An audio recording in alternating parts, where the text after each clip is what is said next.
There's no redoing. You just roll with it. Thanks, Jay. No, I'm serious. Hey, that's part of... He does clip things, so I have editing abilities. So there's that. Okay. Welcome to the Closing Table with Nicole. I'm here with the famous Jay Jasper of Long Realty, Jay Jasper and Associates, and we're just going to have a little chat about what brought him to the Valley and his upcoming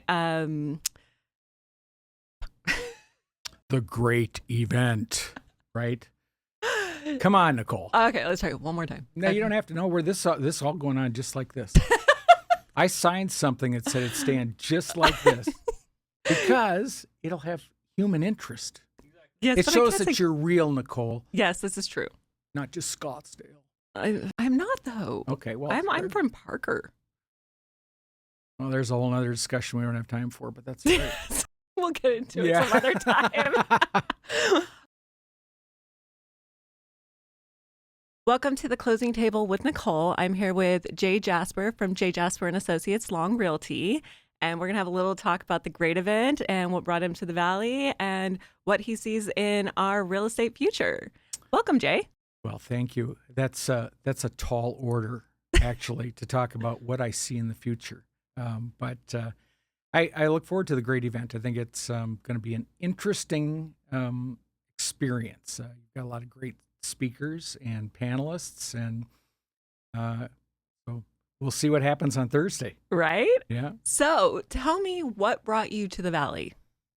So I was born on a very cloudy, dark day in March 1963 in Minneapolis, and from then on, I said I don't want to live here anymore. No, not quite. But so I had been down in Arizona. My dad lived in Arizona in the 50s, way back when it was dirt roads, and we got brought to Arizona by at the time another real estate company who had a joint venture with Desert Mountain. They said, "Come, we'll golf you, we'll wine you, we'll dine you. All you got to do is take a lot tour." I Nice. said, "Oh, okay, we can do that." The minute I got off the plane, I said, "I love this place. I'm going to live here someday." That was like 95. And we ended up buying a couple lots, said, what did we just do? Did some speculative building in Desert Mountain, late 90s, early 2000s. And so fast forward, my dad had retired. It's 2011, one of those miserable winters, and I was tired of putting out open house signs, wrecking shoes, shoveling snow. My son was in the Marine Corps in California. My daughter was thinking about going to ASU. And I literally told my manager, I'm moving to Arizona. And she said, "Oh, you're just having some sort of winter meltdown." And July 4th, got here. I thought that was a good time to get to Arizona, July 4th. You now know better. And I had obviously my Minnesota real estate license. I was with a company called Edina Realty in Minneapolis, which is a big Berkshire Hathaway home services company. And I didn't have my license here when I got here. I went and got my license and said, this will be easy, which was a lie. I think every new agent in Arizona thinks it's going to be easy, and then they have to understand that it's a lot of work. Well, the other thing was when you've had a lot of years, I think we sometimes oversimplify change, and as we're going through right now. And I thought, take me a year to get up to speed. Real estate's real estate. Well, the Minneapolis market compared to the Phoenix market are widely different. Driving from one end of the valley to the other, you almost have to pack a lunch and, Right. Battle traffic. And so I remember one of my mentors at the time, our manager was Kevin Gonzalez at Russ Lyon. He said, "Hey, it's going to take you 3 years. Don't chase the shiny object. It's going to take you 3 years." He was right. But it was good advice. So anyhow, that's how I got here. All right. And so it sounds like real estate might have been in your blood, so to speak. Yeah, if there was ever real estate DNA. So I grew up in a real estate family. My dad was an architect, a builder, land developer, and owned a real estate company. So I grew up on the dirt piles of real estate. And I remember getting out of high school, planning to go to college. My mom said, go get a real job. Go get a real job. Don't go into this business. Don't go. And what did I do? Went into the business, started selling on the weekends and my off time, new construction for my dad, and then jumped in full time and, never looked back. I admire people who have corporate jobs because that everyone thinks that might be easy. That takes a whole nother set of discipline. See, I occasionally need to go drive around the block a few times and scream. And when you're on the clock, you can't do that. But even so, I mean, working for people versus working for yourself is a lot of responsibility as well. So anyhow, I couldn't do that. I'd be fired. Right. Well, and it sounds like your son followed in your footsteps as well. That was a very interesting piece as well. So my son, 5 years in the Marine Corps, served 3 tours. He, when he got out, he was going to come to Arizona, but followed maybe a girlfriend back to Minneapolis, and which isn't his lovely current wife, my favorite daughter-in-law. But he called me about 3.5 years ago or whatever we were talking. He says, hey, we're going to move to Arizona. This is after they got married, or we're getting married. They were planning on getting married. And I said, great. And I thought he was going to be an EMT, or he was going to do something. He had also run a firearms training business and self-defense business, which in Minneapolis is not as widely accepted maybe publicly as it is here in Arizona. So he'd have these classes and no one would talk about they may have a gun in their purse, a firearm. Right. Here he would teach them, and people all go, hey, I got it right here. And can I show it to you? Anyhow, so he says, no, I'm going to join the real estate business. And I think, I don't know how long the pause was because I didn't quite see that at the time. And so he got his license, came down. And of course, he came down post-COVID when we were vertical. Oh, wow. Yeah. So his training was go out there, don't screw it up. Yeah. Fire hose. Fire hose. And so it was actually a good lesson for me. So when things settled back down, he said, oh no, what happened to the market? I said, we all exhale and go, it normalized. And he said, I don't know what that means. So, and we have a lot of agents right now all over who've 5 or 6 years or less in the business who are going through even more change. So they went through fire hose, and then they went through, oh, the sky is falling, and then, oh, by the way, let's just change how we do business. And, but anyhow, so that's a lot of change. Been a lot of change. And please thank your son for his service for me. He's the Marines are an interesting breed. They are I was the best. a Marine Corps wife for a while. So you can imagine. So Yes, Yeah. I was. My ex-husband was stationed in 29 Palms, so was he. yeah. Oh, that's... The armpit. Yes, you said it, not me. Well, But yes. I remember, you drive out there and you go, what the heck? No wonder they just blow things up out here and do survival training, because it was. Yeah, there was. Crazy. The closest actual ICU is down in Palm Springs, so that's always entertaining. Yeah, I used to drive over occasionally for the weekend and hang out with the boys, and usually have to haul them back because it'd be 3 or 4 in the morning, and they couldn't. And so anyhow, I mean, it's you know what? There is something quaint about the area in the fact that it is 100% a military town, right? Well, it is, and as much as they call it the armpit or call it they also have a somewhat endearing to them, because it was get off of a tour and go back out there, and that was family and home. Yeah. So.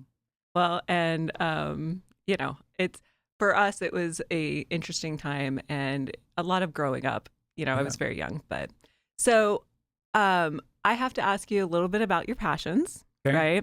Right. I've noticed already that your granddaughter is one of them. Oh my gosh. I cannot recommend enough becoming a grandparent. And I've got friends that go, oh, I'm not ready for that. And I'm going, you do not know what you're missing.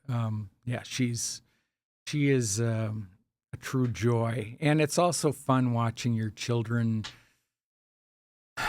navigate parenthood, and I hope they don't yell at me, but via Google or a book or whatever. Oh, we didn't have that stuff when we raised kids. They ate a little dirt, they fell, they did whatever, and we kind of had to. We didn't have resources, and so it's. I always get here's the list, and she's been a little cranky, and I go, yeah, don't worry about that. She's not gonna be cranky. We have our thing, and it's. But it's. I can't explain that experience of having a grandchild, and she and I have a lot. It's actually my one release, let's call it. It's just I go we hang out together, and everything goes away. Oh, yeah. I'm not quite ready. My girls are 21 and 18, so they can wait. Maybe a little. They bit. can wait. Yeah, a little bit. But I'm excited to watch them grow, and it's funny to watch your children become adults and have them be like, "Oh, so Mom, you weren't 100% wrong." That's kind of fun, I will admit. Yes. But so I noticed your other thing is orange. Can you tell me where that came from and why is orange so important to you? Well, someone wrote a very poetic piece from our group about orange, but it's always been my favorite color. And I would like to say that there was some mastermind planned reason to use orange. But when I got here, I realized we're competing with some big teams and big money. Nothing like I had ever seen before. And so it's like, okay, how do you stand out in the crowd? And not to pick on my previous real estate company, but Cabernet and Cream are really boring colors, and they don't stand out well in the desert. So That's true. I said, okay, what are we going to do? So I said, I'm going to make my stuff orange. I love orange. And I started hashtagging it orange is cool because I didn't know any better, and I felt it was cool. And I would get stuff from around the country and around the world. People I hadn't talked to in a while said they'd take a picture of something somewhere, Germany or wherever, and go, hey, Jay, look, orange is cool here. And then I had a very wise Madison Avenue advertising exec who was retired, who consulted, and he said, orange is cool really isn't sophisticated enough. And I'm like, oh, sophisticated. Sounds complicated. So he went through all our reviews and said, everyone says you're truthful, honest, and they trust you. And he said, so orange is truth. And I said, that doesn't really roll off the tongue. He said, I don't care if it does or doesn't, use it. So we changed that because it gave a little meaning to it. But for me, orange is a happy color, and it's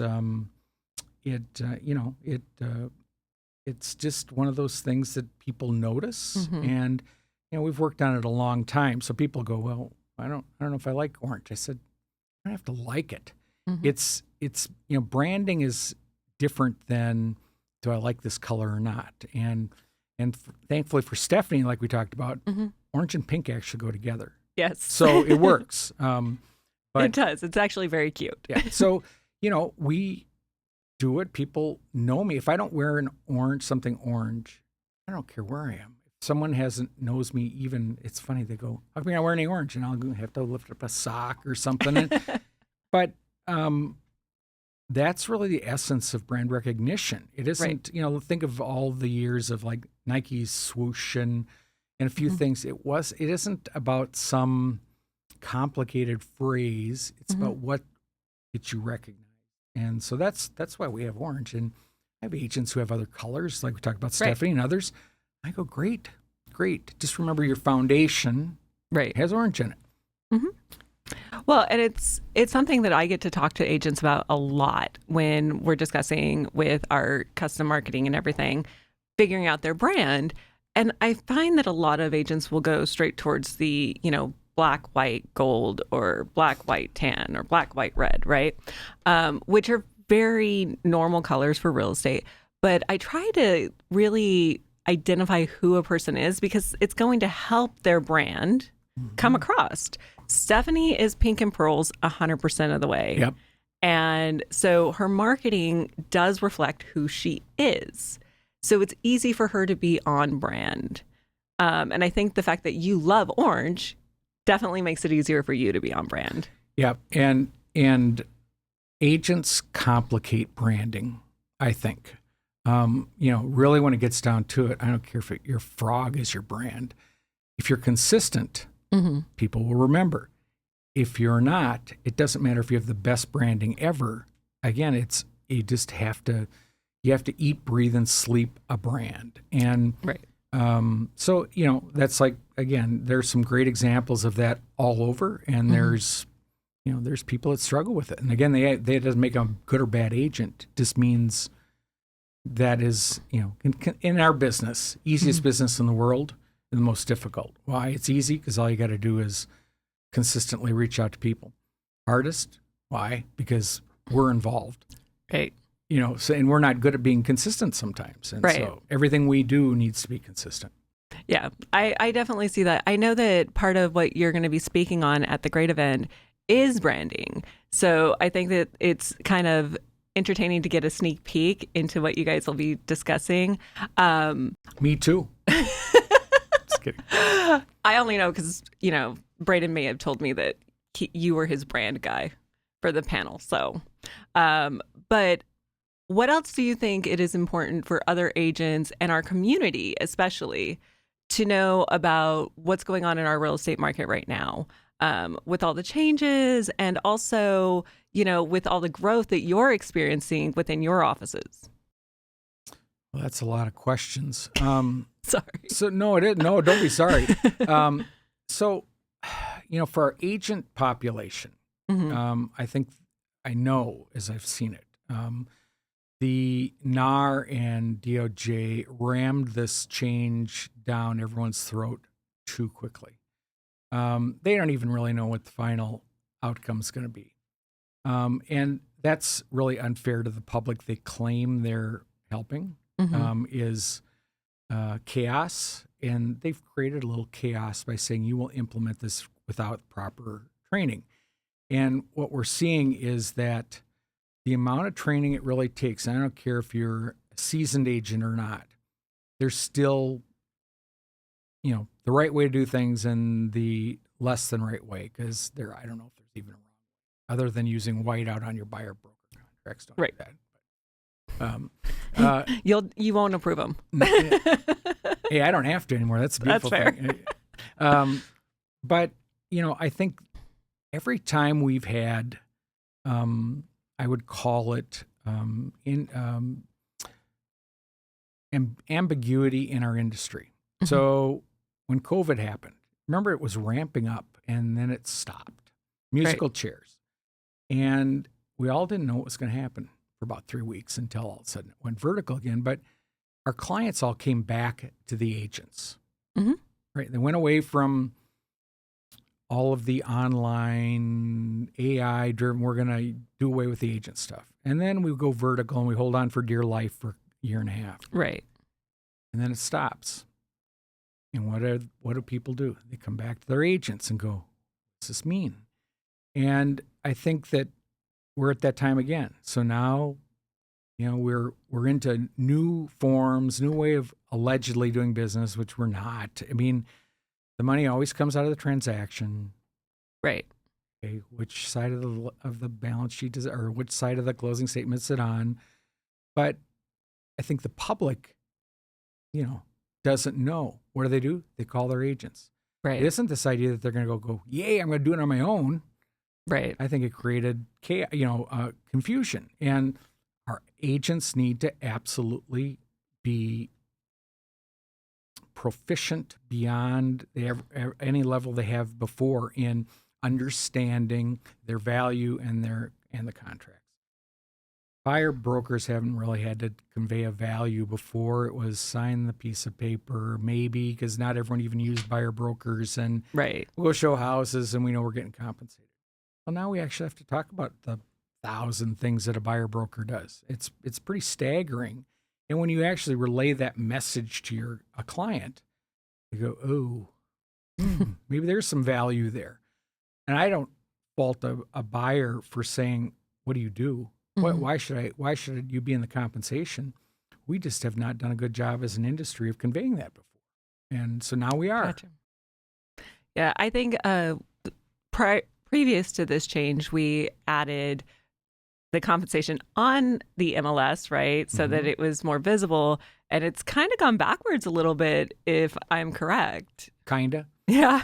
Yeah. It hasn't been that long ago that we had to advertise buyer broker compensation in the name of transparency. Right. And now we took it away in the name of I don't know what. So now you leave compensation to two agents or two brokerages kind of behind the scenes, which, in practicality, it all is working pretty well. Right. I mean, the fear is not true as people thought. Yeah, there's always people that want to do something for nothing. Right. I think agents just have to decide, do they want to work for the people that want to do it for nothing, don't see your value, or don't you? There's not a wrong business model. There's money to be made for agents on all sides. It's just you got to decide where you. Right. I think that one of the things I'm really impressed with in getting to know you, especially, is how involved your agents are directly with you and the other brokers within your firm. I think that adds a lot of value. Is that why you brought on a couple new brokers recently? So one of the outline that I ended up subscribing to and growing, first of all, team when we were at Berkshire Hathaway, which grew to, I used to count on my fingers and toes. That's not really, I'm sure some would go, I'm sure you had a spreadsheet and all this stuff. No, I'd go, holy cow, what's that? We're 12. Oh, we're 15. We grew to 30, really not doing anything other than making it a really, really collaborative spot. And that all these words get used over and over again. But one of the posters in our office was put together by one of our agents. He said, can I put the art together for our office? I said, sure. And it's a light bulb that says, a safe place for new ideas. And it sounds kind of cliched, but I think you have to have a place where people feel that they can speak their ideas. There is no dumb idea, because there's usually two or three others. And if it is a dumb idea, then two or three others have a dumb idea. No, I don't mean that. But there's always someone's got the same questions. And if you feel like I can say that and say what I'm thinking, and we can have a discussion, that builds kind of a bond. And so Tony Dungy, he was football coach, Minnesota. He was a Golden Gopher football coach for the Colts, Tampa Bay first when they were 0 and whatever forever. And then he had coached under Chuck Noll with the Steelers back in the 70s. So I'm dating myself. But he was with the Indianapolis Colts when they won the Super Bowl. And he wrote a book called A Mentor Leader. Is on how he thought a team or a company or anything should be run. And one thing that when I read it, I said, that's model. And so you have to have a head coach. No choice. We're not communists. So, I guess they have a head coach too, but no one else gets to contribute. But so the idea is that everyone contributes, right? Even the new people have things to contribute, and they don't know things. And the more seasoned people know things, but they don't even know everything. Right. So if we all are open to sharing what we know, but also learning. So one of the things when we interview agents to join us is, are you open to sharing, but are you open to learning? And not that we have some magic, but if you're open to that with your group, you will learn stuff. And when you do, you elevate everybody. So the idea in mentor leadership is that you ultimately raise everybody above the leader. The leader's goal is that everyone excels above them. Right. And that's a hard concept to quantify, but it works in practice. And it takes some pretty, I would call it intentional thinking, when we kind of get off on our own egos. But so when I've seen people come and join us that are smarter than I am, and I don't mean that in a derogatory way, just to have more knowledge. I'm like, oh my gosh, please come make it a better place for our agents. Make it a place where people can really excel. And of course, when Charlie McLean joined us, I'm still in a state of shock. I've known Charlie. Charlie used to take me when I was at Berkshire. He's the guy, you go to the designated broker. That means you're taken to the woodshed. And we laugh a few times about stuff that he helped me through at times. Great mentor for me at the time. And so when he wanted to be designated broker, I was like, I did a standing ovation, because when you're small, you do everything. Right. But when you can find someone who's like infinitely better at it, it's like, and so we've just been able to surround ourselves. We've got an agent, Bill McCartney, who was in high-level management at Coldwell Banker in New York. He was a managing broker. He was all these things, who came here and decided to join us because he had mentoring opportunities and selling. So that's the people that we always look for, someone who is willing to share. Doesn't mean you got to give up all your time, but right. Share. So we've had all these people come on, and our growth has been, I feel like the guy in the chair with the Bose commercial. Are you old enough to remember that? Guy in the chair with the... So it's this guy sitting there with the sunglasses on. The Bose speakers, when they were talking about their latest subwoofer, it's blowing him back. And it's kind of felt like that a little bit, because growth happens when it's organic growth. It's hard to plan for. You plant seeds, but it might happen on 2 weeks. It might happen in it take 2 months. So it's been. Yeah. So you have two locations, correct? At Market Street and then at the Quarter. And the Quarter is your newest location. Yeah. So Market Street was our original location, and I'm a firm believer that real estate is retail. Contrary to every retail property management company will tell you should be in an office somewhere. But we really think that it's, you got to get in front of people. And so DC Ranch at the time, we, could only get in an office space. So I said, okay, we're on a corner. Let's just make it glow orange, and let's make it, which it does. And we get some walk-in traffic, but people will finally know we're there. And then when the team that had the Quarter space, we were introduced by a mutual friend, said, hey, let's join forces. And they joined us.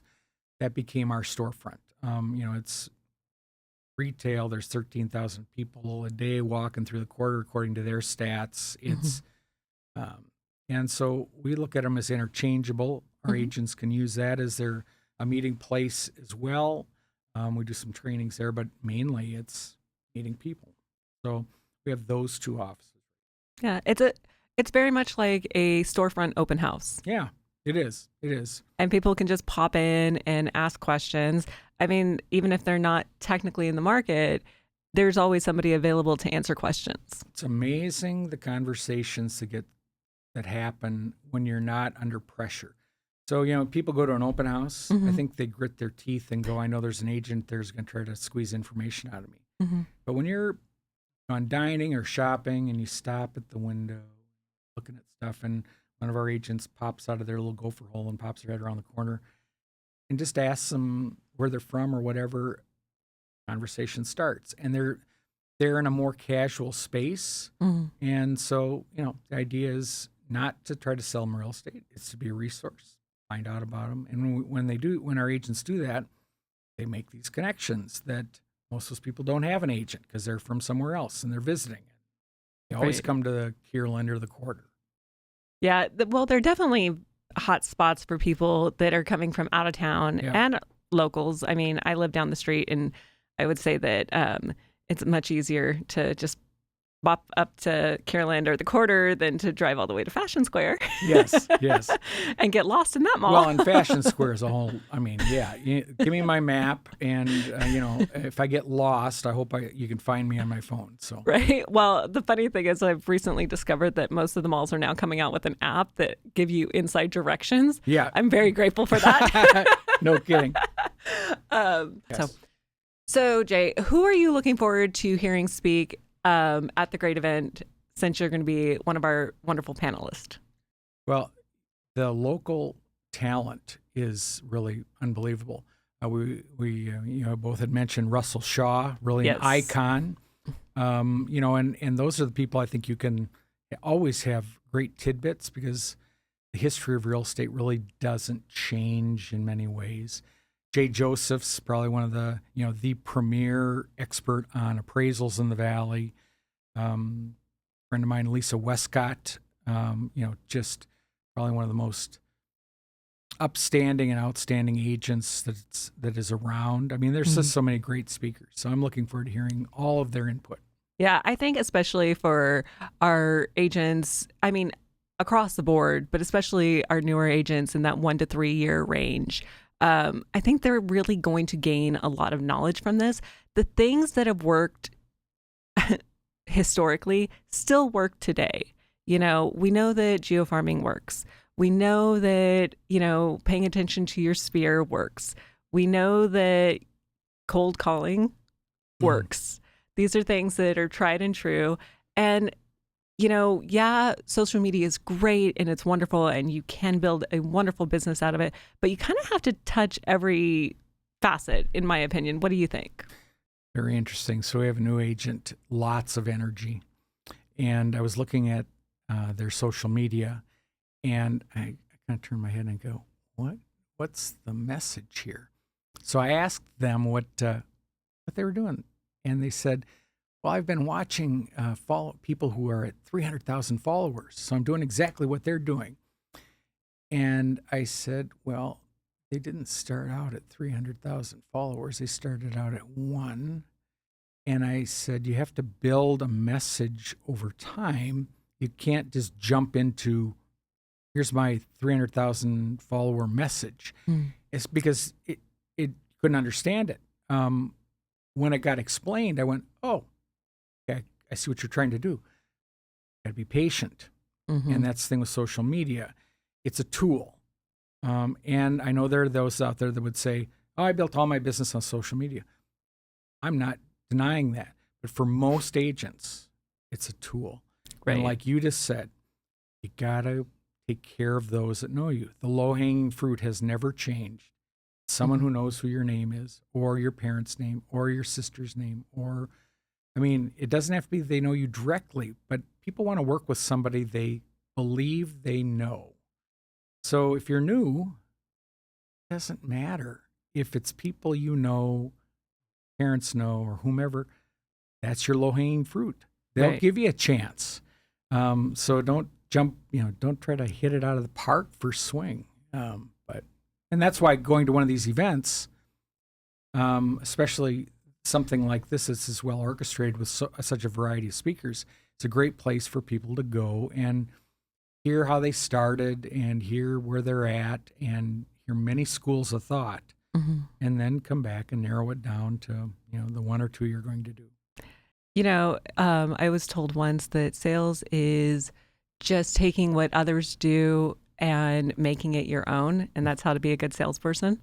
So I think that hearing from experts in our industry and that have been successful and have, made it through the 2008s, right? I think that we can all learn quite a bit from that. Yep. That's the whole idea too about when you think about collaborative real estate or sharing. So everyone who's getting on stage is not afraid to share something. But even within a brokerage, I actually was talking to someone this morning who went to one of my first open house classes way back when they were new. And they said, you gave me everything you did. And he said, why'd you do that? I said, well, at the time, I know no one's going to do everything I do. Or if they do, it's not going to work because they're doing it exactly the way I did it, which it could be a little chaotic, but it works for me. So if we share something, you just summed it up. We have to make it our own. And again, with personalities the way they are, we're not going to appeal to the same people. Right. And there's unlimited business, even today. No one has 100% of market. Everyone says, well, don't go into that neighborhood. They own 20%. That means there's 80%. It's all on how you look at it. And again, you're only going to appeal to the people you authentically connect with. Right. So that's why when you look at all these Cast of characters, because they really are. I mean, if you're in real estate, you're a character. This is true. They all have some tidbit that someone can, if it triggers in you something that's authentic, that's the goal. Not to copy something. If they have an idea, like you said, make it your own, go implement it. So Absolutely. that's the best part of this. So what do you see in your future for your brokerage and also maybe in our market going forward this year? So for our brokerage, it's funny, a long time ago, and people thought I was crazy, but I said, I see 8 or 10 little orange pods around the valley, I called them, and not big offices. I think for us, we want to keep offices intimate.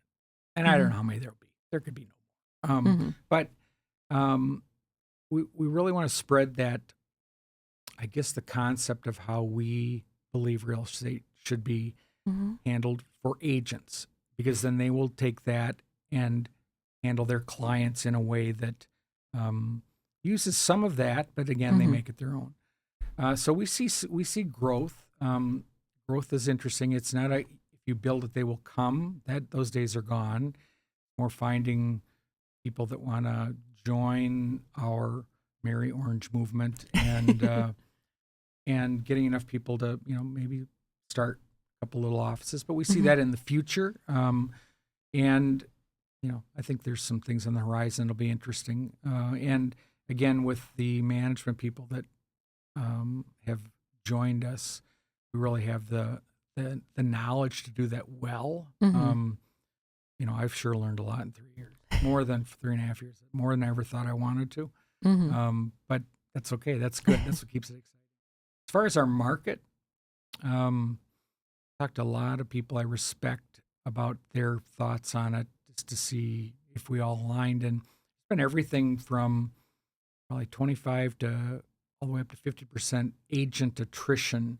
I think it's going to be a little hard to quantify, but we're going to fall into two groups, I really believe. One is going to be full service, like people will say, that's my trusted real estate advisor. Even though that's been used over the years, I think that's going to really have meaning. And there are going to be those that are doing some sort of discounted approach. Right. And I think the middle is what's really going to suffer. So I do it okay. I do it part-time. I think that's going to get to be even more difficult. And, in fact, one of our groups that we like to bring on is people in that $2 to $5 million range that have really had some success, but maybe where they're at hasn't got the next level of training, or mentoring, or I don't know, use whatever word makes you feel good about it, but and helping them build their business up from there. And there's a lot of people get stuck. We all do in this business. I don't think you'll find anyone, any of those panels or anywhere hasn't said, I got stuck at something. Right. And so who you have around you is who helps you get unstuck. And so that's part of our goal. But I think real estate's gonna be great. We're in the Valley. We were just a sponsor at Phoenix Tech Conference. It's matching venture capital with incubator companies, and they're growing. And the Valley has a lot of promise for a long period of time as we grow into tech, which attracts all sorts of other businesses. So housing is going to be great, but our agents, all of us, need to be really, really smart and really, really knowledgeable on our hyper-local market. Tina Tambour, one of my favorite people. I mean, talk about statistician with a statistical person with a sense of humor. But that's more important than hearing something on Yahoo News. I mean, I yell at Yahoo News. Yes. Really? Oh, Phoenix is crashing. Great. Thanks. Where'd you get that information? So, right. But got to keep our eye on the ball. Yeah, I pay attention, obviously, to the Comfort Report and then also the weekly Altos reports. Yep. They definitely do not show a crash in our future. No. If anything, we need more housing, especially affordable housing in the Valley. And I know that we are in a political time, and hopefully that somebody steps up and helps us out with some of that. Yeah, it's such a hot button because you want to have industry, Right. but you got to have housing, that matches up with who you're hiring. And jobs are really good, but still, I mean, when our median house price, and we're not worse than the nation. People think we're so bad. We're not, but because you hear the stories from California or other places. But really, the only way for government to do that is via zoning, in my mind. So density plays a huge role, and I'm not saying condo because we're not building for younger people, for people who want families, who want to have a house. And I don't know if there's a quick answer because it gets political, but I'd rather see that than subsidizing housing. To me, is dangerous. Every time we've seen a subsidy, there's usually, for every action there's a reaction. Right. But if we rezone new land or redevelopment land that allows for higher density, I'm not sure this ADU is the right choice, but we'll see. Right. Because that doesn't really help younger families. But there's a lot of smart people that talk about it all the time, and I hope they come up with a solution because it is key to our valley growth. Me too. I think it's more of our local people that need to step in and maybe even talk to realtors and brokers like yourself and come up with some out of the box thinking.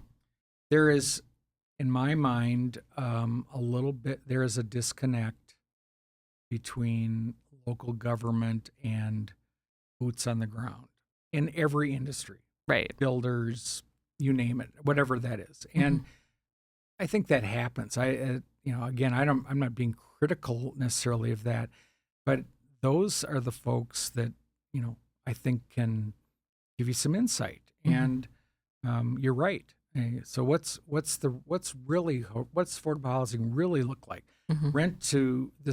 Build to rent personally drives me nuts. Doesn't solve a long-term, doesn't make people place roots here. Right. Phoenix has been a place of everybody from somewhere else. We're now getting to a time when people have grown up here and they're now want to place roots. Build to rent doesn't give them a chance for roots. Maybe there's a need for some of that, but again, that's also taking out zoning and housing that could be affordable. Right. Probably go ahead, send me an email. I don't have time to read them all anyhow. Well, I definitely see us continuing to grow. Yep. As far as outward instead of upward, it tends to be our trend. Yes. Look how far you can drive down the 10 now. I know. I go to Tucson often enough, and I call it the Mad Max of Thunderdome Road because there's debris and people driving like crazy. And I think I've seen a few cars with machine guns in the back. I mean, it's just, that 10 is awful, but the growth all the way down, it's just staggering. I mean, honestly, for me, I drive out to Mojave County, where I'm from, and so native Arizonan. And it's crazy in the last 10 years to see how much growth. I joke that it's almost a Quartzsite at this point. Oh gosh, yes. Well, in the winter, Quartzsite explodes. This is true. We definitely have that. I think really not just Quartzsite, but all around.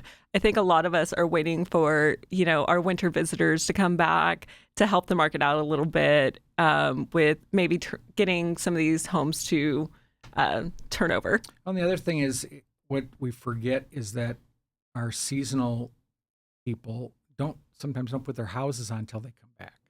So that other thing about good inventory will come on as people come back to to winter in Arizona, and that's their time to sell houses as well. So that it's twofold when the license plates from other places come here and drive slow in the fast lane and a few other things that make us all crazy. Or right down Scottsdale Road. We love you all. Yes. Come buy a house. Absolutely. Anyhow. Or two.